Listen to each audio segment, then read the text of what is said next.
finalmente los godos se alzan contra los romanos y empiezan a capturar alimentos en todas partes, empieza un saqueo para poder sobrevivir.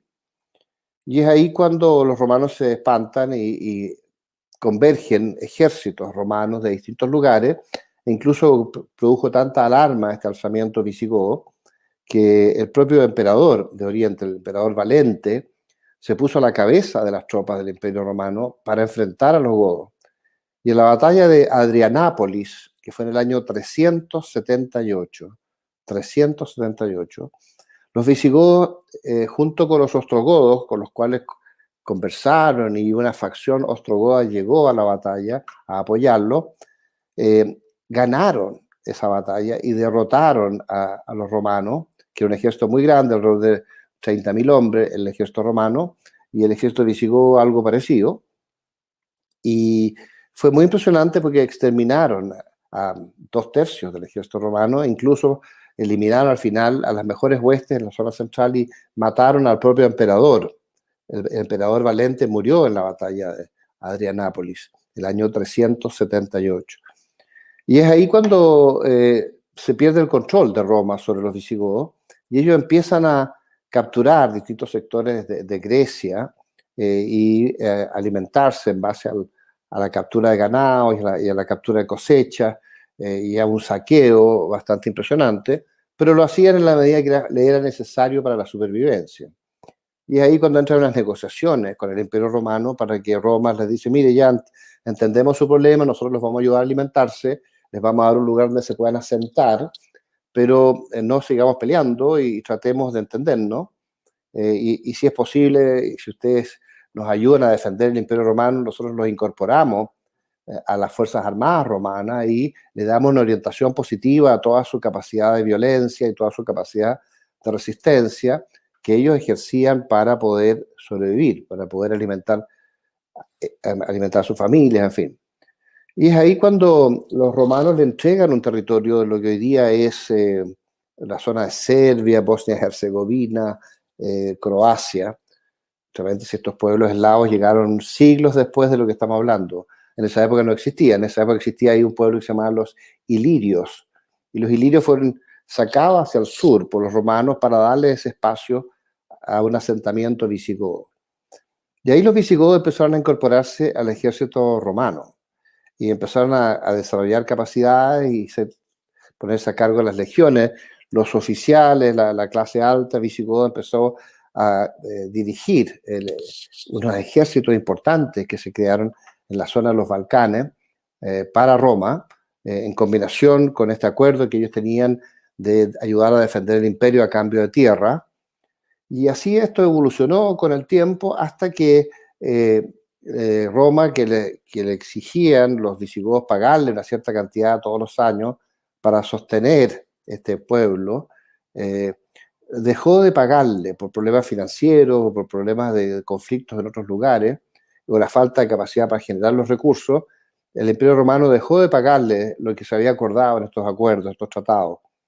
Y es ahí cuando ellos se empiezan a enojar con Roma, empiezan a tener conflictos y nombran un líder único de todos los pueblos visigodos que estaban asentados en la zona, que era un joven guerrero muy famoso que se llamaba Alarico, y Alarico I, como se ha conocido en la historia, pasa a ser rey de los visigodos. Entre paréntesis, los reyes visigodos eran elegidos normalmente, no eran hereditarios, pero generalmente eran elegidos de un grupo pequeño de familias que estaban vinculadas a la realeza. No eran más que 12 familias entre las cuales se podía elegir un rey. No era todo el mundo, era una pequeña élite que estaba a la cabeza de la aristocracia y entre ellos se elegían los reyes. Y así como Alarico encabezó una acción en contra de Roma cuando los romanos finalmente no le pagaron los fondos y se toma el norte de Italia. Y después de una sucesión de batallas, una de las batallas Alarico es derrotado, pero en otras batallas gana nuevamente. Entre derrotas y pérdidas y victorias, Alarico avanza y finalmente captura Roma. Captura Roma en el año 410.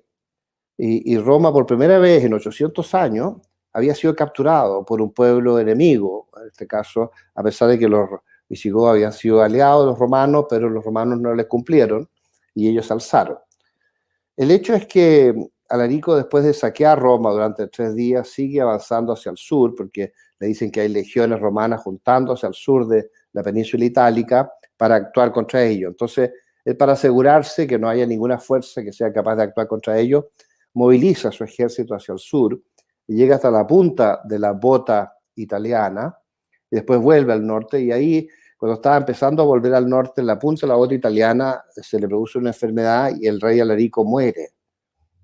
Pero los godos siguen moviéndose hacia el norte y cruzan las montañas y entran a lo que hoy día es Suiza y, bueno, las Galias, o sea, la actual Francia, y se asientan ahí, llegan a acuerdos nuevamente con el Imperio Romano, y los romanos le dicen: ya, conforme, ayúdennos a defendernos de otro rey, uno, que ahora ha asumido y que ha asolado no solo ha actuado contra ustedes en Ucrania, sino que ahora se ha tomado casi toda Europa, incluyendo los pueblos germánicos.